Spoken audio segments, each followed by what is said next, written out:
Hello guys, welcome back to my YouTube channel.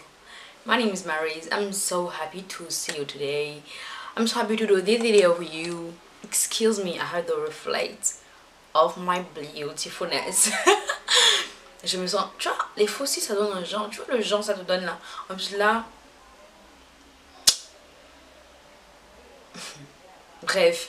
Donc aujourd'hui je viens pour une nouvelle vidéo. So don't forget to follow my Instagram account that I put you here, and don't forget to subscribe to my YouTube channel that I put you right now. So let's go.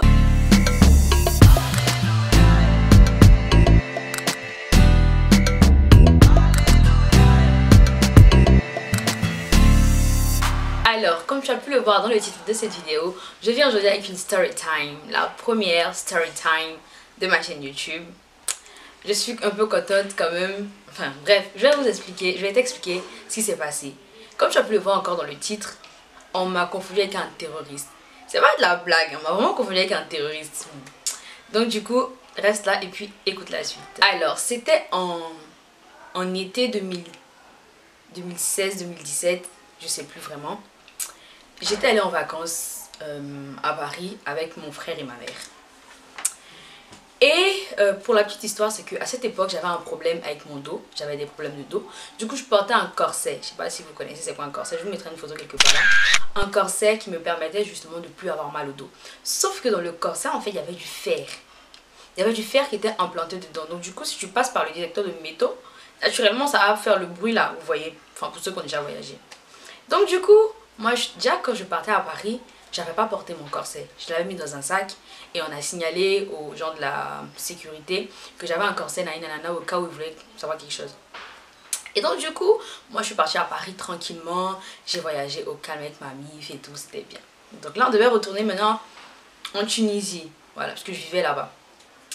Donc qu'est-ce qui s'est passé? C'est que déjà, first of all, premièrement, on était super en retard à l'aéroport. Là où j'habitais à Paris et l'aéroport c'était genre super loin et on s'est pas levé tôt et avait les bouchons et ceci et cela, je passe les détails. Donc du coup on est arrivé super en retard, on a enregistré nos bagages et tout. Donc maintenant on doit passer au contrôle de porte là. À cet instant ma mère elle me dit quoi? Elle me dit Maryse, porte ton corset. Je lui dis hey go. Il y a du fer dedans. Quand je passe au détecteur de métaux là, ils vont encore me faire enfin, des problèmes et tout. Elle me dit non, tu portes. Vous connaissez les mamas africaines là. Quand elles disent un truc et tu dis le contraire, direct t'es désobéissant, t'es impoli. Elle a commencé à me qualifier. Je me suis dit ok, déjà qu'on est en retard, on va pas encore se donner un spectacle devant les blancs ici. Donc moi directement, j'ai porté mon truc. Je lui ai dit bon j'ai porté, imagine je passe au détecteur de métaux et on me dit mademoiselle il y a quoi machin. Je suis au bureau d'expliquer que j'ai une maladie, nanana. Je lui ai dit maman s'il te plaît c'est pas obligé. Elle me dit hey Maryse, tu désobéis à ce que je te dis. Bref, vous connaissez les mamans africaines là, comme je disais, elle a commencé à parler. Et du coup, finally, j'ai porté. Donc, j'ai porté mon corset. Et donc, dans mon cœur, j'ai rigolé déjà parce que ça allait faire du bruit. Genre, il y a du métal sur moi. Donc, j'avance. J'avance, mais je rigole dans mon cœur, vous savez pas. Tu sais, quand tu as un truc qui va t'arriver, mais tu sais que c'est ça arriver là. Tu ris déjà. Donc, je riais. Moi, je riais, je rigolais de ouf. Dans mon cœur, je riais. Mon frère, il me regardait genre... Coucou si tu passes par là, mon petit frère. Donc du coup mon frère il riait et donc moi je suis passée au détecteur.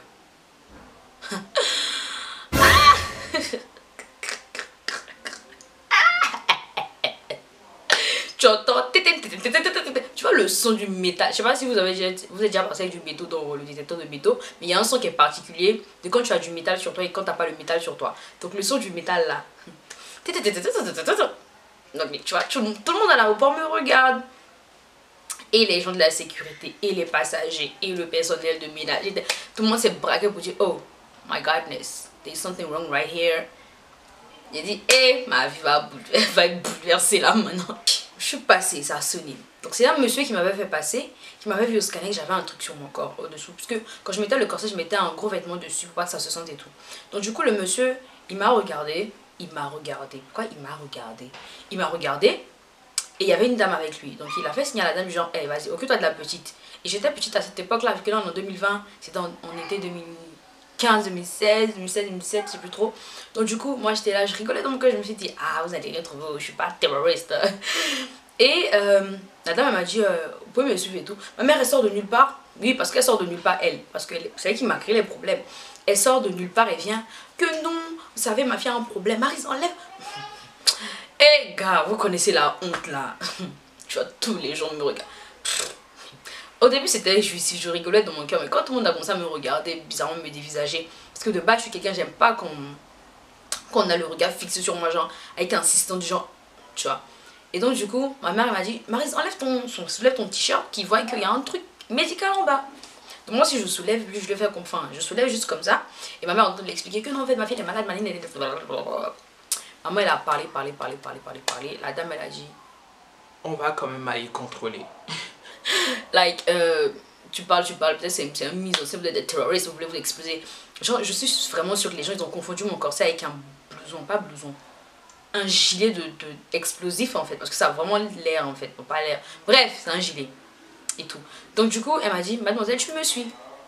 Vous voyez, je sais pas si tu as déjà regardé les reportages de quand on attrape les drogués, enfin, les gens qui mettent de la drogue dans leur ventre, dans leur valise. Vous voyez le couloir, il y a un couloir là, il est tout noir comme ça.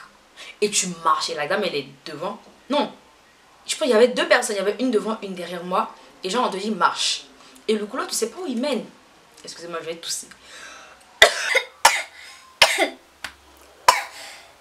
Coronavirus is a you.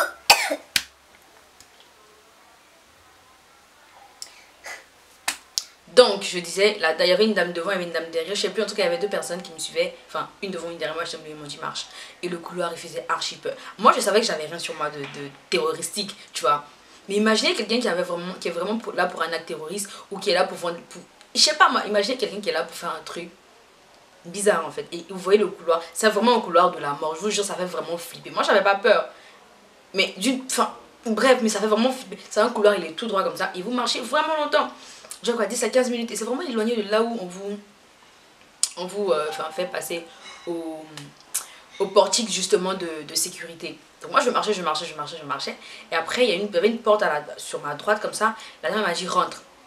Enfin, bah, elle était polie quand même, mais genre avec un ton ferme du genre terroriste, tu vas voir.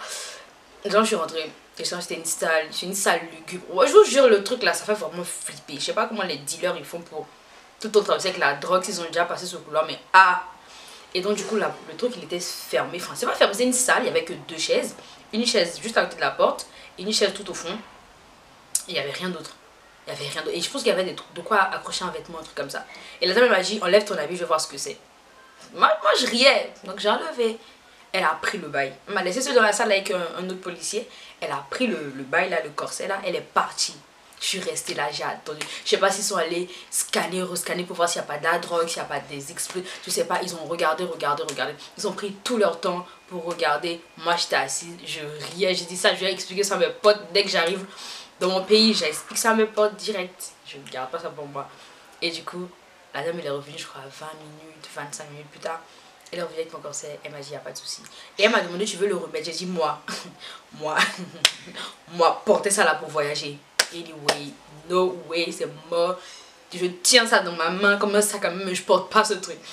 Et je me suis rhabillée et j'ai marché. Genre, elles m'ont accompagnée jusqu'à là où ma mère était avec mon frère. Mais je vous jure que j'avais pas la peur de ma vie, mais c'était tellement drôle. C'était tellement drôle. Et donc, on est parti. Et tu vois, il y avait tout le monde enfin, ceux qui étaient là, les policiers, les gens d'agents, français. Les agents de sécurité qui étaient là comme on menait et tout, ils étaient encore là quand je suis revenue et tout. Et donc du coup ils regardaient avec la table avec genre un air du genre c'est un terroriste ou pas? Parce qu'en vrai, quand tu me dis, est-ce que c'est un terroriste? Bref, c'était vraiment drôle, c'était vraiment drôle. Et du coup, qu'est-ce qui s'est passé? Voilà, je suis retournée voir ma mère. Finalement mon corset je l'ai plus mis, je l'ai attrapé. On est parti, on a commencé maintenant à chercher le portique. Pourquoi je raconte n'importe quoi? Chercher la porte d'embarquement, puisque on devait voyager et tout. Donc, il y a mon frère qui était très énervé contre ma mère, parce qu'elle nous a retardé, parce qu'on était déjà en retard à l'aéroport. Et avec cet incident-là, on était encore doublement en retard. Donc du coup, moi j'ai attrapé mon truc. Il y avait les gens qui me regardaient bizarrement. C'était trop drôle. Et après, on marchait et tout. Les gens prenaient notre temps pour marcher.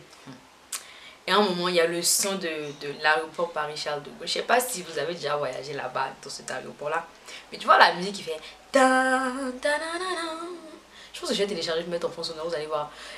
Et du coup, la musique elle fait ta da da da da, et vous entendez mon nom de famille dans tout l'aéroport qui dit que moi je suis en train de rater mon vol, du genre on vous attend. Ils ont dit ta da da da. La famille nanana est demandée à la porte 14.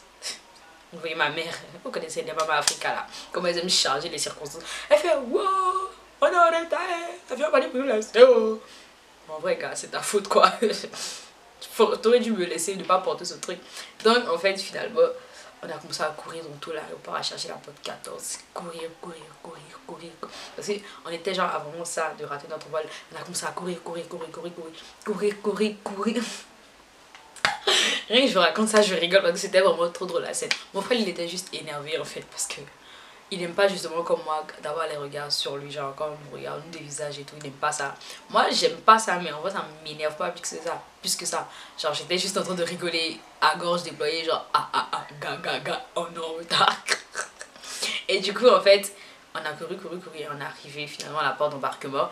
Et l'hôtesse qui était là, elle a dit ah mais vous étiez où, l'avion était en train de partir, hein, vous attendez depuis tout à l'heure, la famille manana. Et donc du coup on lui a dit hey, on a eu un truc là. Maman elle commençait à expliquer en fait un peu ce qui s'est passé au Portugal là. Mon frère il était déjà en train de partir, monter dans l'avion, genre c'est plus mes patates ça. Pra, il est parti. Moi j'étais avec ma mère, ça faisait le truc. Après on est monté dans l'avion et puis tout est bien qui finit bien. Mais on m'a vraiment confondu avec un terroriste parce que la partie du portique jusqu'à ce qu'on voit dans la salle, il y avait plein d'appels, plein de choses en même temps qui se passaient. Du genre, voilà, on a un suspect, et puis en plus c'est une petite fille noire. Déjà, je suis noire, c'est un problème dans ce monde. 2, je vais en Tunisie, pays musulman. Donc il y avait tout un arsenal mis en place déjà pour me garder à l'aéroport, après me déférer à je ne sais quelle prison de Paris là. Peut-être qu'ils allaient m'exiler en Côte d'Ivoire, de toute façon je suis ivoirienne. Donc, bref, il y avait plein, en tout cas, à ce moment là où genre j'ai enlevé mon corset pour le donner à la dame, il y a eu plein de trucs qui se sont passés en même temps et j'entendais en fait, c'était du genre bref, c'était ça la story time. Et ça vraiment que ça a été drôle, enfin ou pas, en vrai je voulais juste vous raconter que on m'a confondu avec un terroriste à l'aéroport de Paris Charles de Gaulle, voilà. Et puis ça fait trop rire, ça fait rire. Voilà, c'est la fin de cette story time. Je suis vraiment contente que vous ayez regardé jusqu'ici, jusqu'à la fin. Donc vous savez maintenant, on fait le début en anglais, on fait la fin en anglais. So thank you for watching. Don't forget to like, to subscribe, to comment, to share with your friends. Don't forget to follow my Instagram account that I put you here. And don't forget to subscribe to my YouTube channel that I put you right now. So if you do that for me, I'm gonna be happy and so grateful for your life. Abonne-toi à ma chaîne, vraiment ça me fait plaisir. Et d'ici là, porte-toi bien. Ah, j'oubliais, si tu as envie que je raconte encore d'autres story time sur ma personne ou si tu as une story time à raconter sur ma chaîne, n'hésite pas à me contacter avec mes différentes informations laissées en barre d'infos ou par le biais de mon compte Instagram. Je me ferai un plaisir de t'inviter sur ma chaîne. On va faire des vidéos ensemble, tu vois. Ça sera genre super drôle. Je raconte un truc super drôle sur toi et puis je partage ça avec tout le monde et ça va faire vraiment du bien à la communauté, à la populace, à tout le monde, à every. Vous voyez comment je me suis maquillée pour vous aujourd'hui. Le YouTube game là, c'est pas du jeu, hein. Faut se ouais. Vous voyez mon teint comment il est glorifié. Glorified skin. Glorious skin. D'ici là, porte-toi bien, que mon Dieu te bénisse. Bye bye.